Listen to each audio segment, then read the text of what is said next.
Hello friends, 10 minute show की अगली video में आप सभी लोगों का मैं रितिका मैम स्वागत करती हूं। और आज की इस वीडियो के अंदर हम लोग रस्टिंग के ऊपर डिस्कस करेंगे।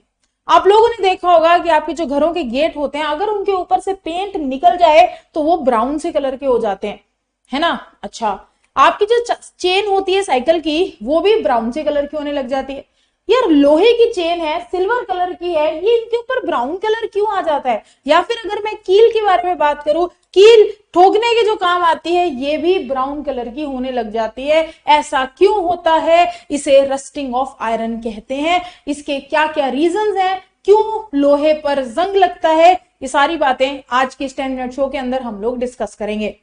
आप लोगों को पता है रस्टिंग का मतलब, ठीक है, ये जो रस्टिंग होती है इसका मतलब होता है slow eating up of metal. ये जो रस्ट आप ब्राउन ब्राउन से परत देखते हो ना लोहे की चीजों के ऊपर, ये धीरे धीरे लोहे को भारी करती जाती है और धीरे धीरे इसे खाती जाती है, खाती जाती है, ईट अप करती जाती है, कमजोर करती जाती है। तो क्या रस्टिंग एक अच्छी बात है? बिल्कुल भी नहीं, रस्टिंग एक अच्छी बात नहीं है और रस्टिंग से प्रिवेंशन करना बहुत ज्यादा इंपॉर्टेंट है। तो चलो आज ये डिस्कस करते हैं कि क्यों इस गेट के ऊपर जंग लग गया, ये लोहा ब्राउन कलर की लेयर में क्यों चेंज हो गया, क्यों मेरी कीलों के ऊपर ये ब्राउन सी लेयर आ गई, ये ब्राउन सी लेयर एक्चुअली के अंदर है क्या और एक कॉज कैसे होती है, ये देखते हैं।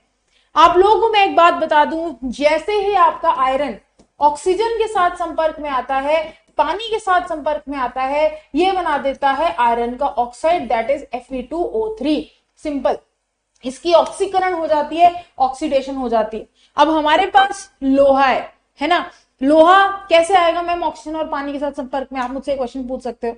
मान लो आपकी साइकिल खड़ी है लोहे की, कहां पे खड़ी है? बाहर खड़ी है, ठीक है। अब ऑक्सीजन तो है ना बाहर वातावरण के अंदर, ऑक्सीजन के साथ कांटेक्ट में आ गया, आपकी बारिश हुई, पानी के साथ भी कांटेक्ट में आ गया, या फिर आपका जो एटमॉस्फेयर है उसके अंदर वाटर वेपर्स भी तो प्रेजेंट है। तो जैसे ही लोहा ऑक्सीजन और जल के साथ संपर्क में आता है, ये आयरन को ऑक्साइड बना देता है, दैट इज Fe2O3.2H2O। इसे ही दोस्तों रस्ट कहा जाता है। ये एक ब्राउन कलर की लेयर है जो कि आपकी कहां पे प्रेजेंट होती है? ये ब्राउन कलर की जो लेयर है, ब्राउन कलर की परत जो है, ये आपकी लोहे के ऊपर, आयरन के ऊपर आ जाती है। यानी कि आयरन के ऊपर उसको ऑक्साइड जो है वो आ जाता है, एक लेयर बना लेता है, ठीक है। तो याद में रखिएगा, लोहा जब भी आपके ऑक्सीजन और पानी के साथ संपर्क में रहता है, ये क्या करता है? रस्टिंग ऑफ आयरन, आयरन के ऊपर रस्ट लगना शुरू हो जाता है। क्या रस्टिंग एक अच्छी चीज है? बिल्कुल भी अच्छी चीज नहीं है। आप लोगों ने देखा होगा कि बड़े बड़े पुलों के ऊपर इस प्रकार से जंग लग जाता है, रस्टिंग हो जाती है।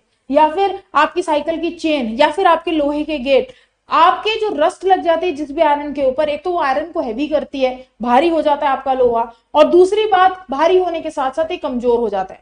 जितना कमजोर ये हो जाएगा उतना इजीली ब्रेक हो जाएगा, ये बात ध्यान रखिएगा, वेरी वेरी इंपॉर्टेंट। बहुत बारी खबरों में आता है कि एक पुल गिर गया, ठीक है, एक्सीडेंट हुआ, लोग पुल के ऊपर जा रहे थे, पुल ही गिर गया। ये कैसे पुल गिरता है? क्योंकि लोहे पे जंग लग रहा है, तो आपका पुल जो है वो कमजोर हो रहा है, इसके ऊपर ऑक्साइड की लेयर बन रही है, तो ये गिर भी रहा है।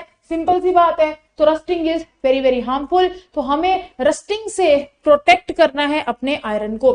हम अपने लोहे को जंग लगने से बचा कैसे सकते हैं, प्रोटेक्ट कैसे करते हैं, इसके कुछ मेथड्स देखते हैं। सबसे पहला मेथड है गैल्वनाइजेशन, ठीक है। गैल्वनीकरण का मेथड सबसे पहला मेथड है जिसके ऊपर क्या किया जाता है, या फिर पेंटिंग का मेथड सबसे पहले, ठीक है। हम इन मेथड्स को डिस्कस करेंगे। गाइज, आपके लोहे के गेट के ऊपर जंग ना लगे, इसके लिए लोहे के गेट के ऊपर पेंट किया जाता है। कोई काला पेंट करवाता है, कोई ब्राउन पेंट करवाता है। ये पेंटिंग क्यों की जाती है? ताकि एयर के साथ संपर्क कट जाए लोहे का, और ऑक्सीजन के साथ, आपके वाटर के साथ भी संपर्क कट जाए। अगर लोहा ऑक्सीजन और पानी के साथ संपर्क में आएगा ही नहीं तो ऑक्साइड की लेयर बनेगी नहीं, उसमें जंग लगेगा ही नहीं। इसीलिए कॉन्टिन्यूसली आपके लोहे की चीजों के ऊपर पेंटिंग की जाती है, वेरी वेरी इंपॉर्टेंट। दूसरा, रस्टिंग से बचने के लिए हम ग्रीस को भी यूज करते हैं। आपकी साइकिल की चेन्स के ऊपर ग्रीसिंग की जाती है। बाकी तो आपकी साइकिल जो है उसको पेंट कर देते हैं तो बच जाती है, लेकिन आपकी चेन के ऊपर समय समय के बाद ग्रीसिंग की जाती है ताकि ऑक्सीजन और वाटर का संपर्क कट जाए। तीसरा मोस्ट इंपॉर्टेंट है गैल्वेनाइजेशन। गैल्वेनीकरण का मतलब आपके आयरन के ऊपर जिंक की एक लेयर लगा दी जाती है। जैसे आपके लोहे के ऊपर जिंक की एक परत बना दी जाएगी, तो जिंक की परत बनने के बाद ये जो आपका लोहा है इसके ऊपर जंग नहीं लगेगा, क्योंकि जिंक ऑक्सीजन और वाटर का संपर्क आयरन के साथ काट देता है। वेरी वेरी इंपॉर्टेंट, ये बात ध्यान में रखिएगा। ये है आपकी रस्टिंग, जी ये जंग लगना बहुत सारी चीजों पे लगता है, आपने अपने आसपास देखा भी होगा। तो ये slow eating up of metal है। क्या आप लोगों ने कभी भी, ठीक है, ये जो करोजन होता है ये आपने क्या कभी भी कॉपर के ऊपर होते देखा है? क्या आपने कभी देखा है जो कॉपर होता है वो कैसा मेटल से कलर का होता है, ब्राउनिश से कलर का, वो हरा हो जाता है क्योंकि कॉपर के ऊपर भी जंग लगता है, वो ग्रीन कलर के अंदर चेंज होता है। अब कॉपर किस कंडीशन के ऊपर कॉपर में जंग लगता है, और जब कॉपर में जंग लगता है क्या फॉर्म होता है, या आपको मुझे वीडियो के नीचे लिख के देना पड़ेगा कमेंट सेक्शन के अंदर। तो guys rusting of iron is very important, आपसे पूछा भी जा सकता है। ऐसे बहुत इंटरेस्टिंग और महत्वपूर्ण टॉपिक 10 मिनट शो के अंदर मैं आप लोगों के लिए लेके आऊंगी, जिसमें हम साइंस को डे टू डे लाइफ से रिलेट करके सीखेंगे और बहुत बढ़िया बढ़िया कॉन्सेप्ट को सीखेंगे जैसे आपके पेपर में पूछे जाते हैं। तो जल्दी से मुझे इस वीडियो का जो आंसर होगा कॉमेंट सेक्शन में लगाकर जरूर दीजिएगा कि आपका जो कॉपर होता है वो आपका ग्रीन कलर का हो जाता है। कॉपर के अंदर जो आपकी करोजन होता है क्या फॉर्म होता है, किस कंडीशन के अंदर? देखो आयरन का तो मैंने बता दिया, ऑक्सीजन और पानी की कंडीशन में आयरन ऑक्साइड Fe2O3.2H2 बनता है, जिसे हम रस्ट कहते हैं। कॉपर का क्या होगा ये आप लोगों को मुझे वीडियो के नीचे बताना पड़ेगा। 10 मिनट शो की वीडियोस के अंदर आप लोगों को ज्वाइन करना है, रोज आपको ये वीडियोस मिलेंगी और 10 मिनट के अंदर हम बढ़िया तरीके से अपने अच्छे अच्छे कॉन्सेप्ट्स को डिस्कस करेंगे और क्लियर करेंगे। So bye guys, thank you so much, thanks for watching. Video अच्छी लगी तो लाइक जरूर कीजिएगा एंड शेयर कीजिएगा अपने दोस्तों के अंदर। 10 minute show, thank you so much.